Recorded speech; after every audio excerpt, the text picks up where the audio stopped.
अस्सलाम वालेकुम। क्या वाकई मछली खाकर दूध पीने से बर्स हो सकता है? अक्सर औक़ात खाने के दस्तरखान पर खाने के ज़ायक़ों से मुतल्लिक बात तो होती है, लेकिन साथ ही कुछ ऐसे मफ़रूज़ों पर भी बात होती है जिन्हें हकीकत समझा जाता है। मौसम सरमा में जहाँ मछली खाने के रुझान में तेज़ी आ जाती है, वहीं घरों में दस्तरखानों पर इस बहस की वापसी भी होती है कि क्या मछली खाने के बाद दूध पीने से विटिलिगो या बर्स का आर्जा लाहक हो सकता है। इस मफरूज़े के बारे में कुछ अफराद ने यह भी कहा है कि मछली के ऊपर से दूध ना पीने के बारे में यहूदियों का एक फ़िरका भी खासी एहतियात बरतता है। ताहम आजकल मछली पकाने की ऐसी तरकीबें रेस्तोरानों में आम हैं जिनमें दूध इस्तेमाल होता है।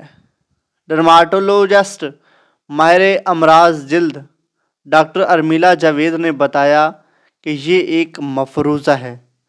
उन्होंने कहा कि इसका दूध या मछली एक साथ खाने से कोई ताल्लुक़ नहीं है, बल्कि ये इसका किसी खाने पीने की चीज़ से भी कोई ताल्लुक़ नहीं है।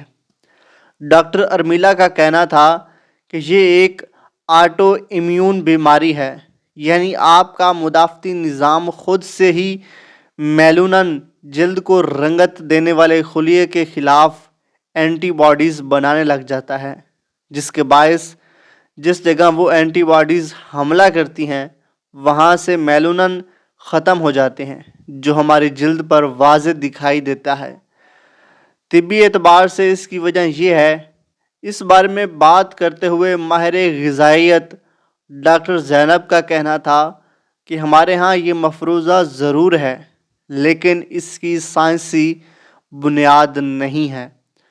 डॉक्टर ज़ैनब ने कहा कि ये नहीं होता कि दोनों चीज़ों के मिलाप से कुछ ऐसा बनता है जिससे जल्द पर बर्स हो जाता है।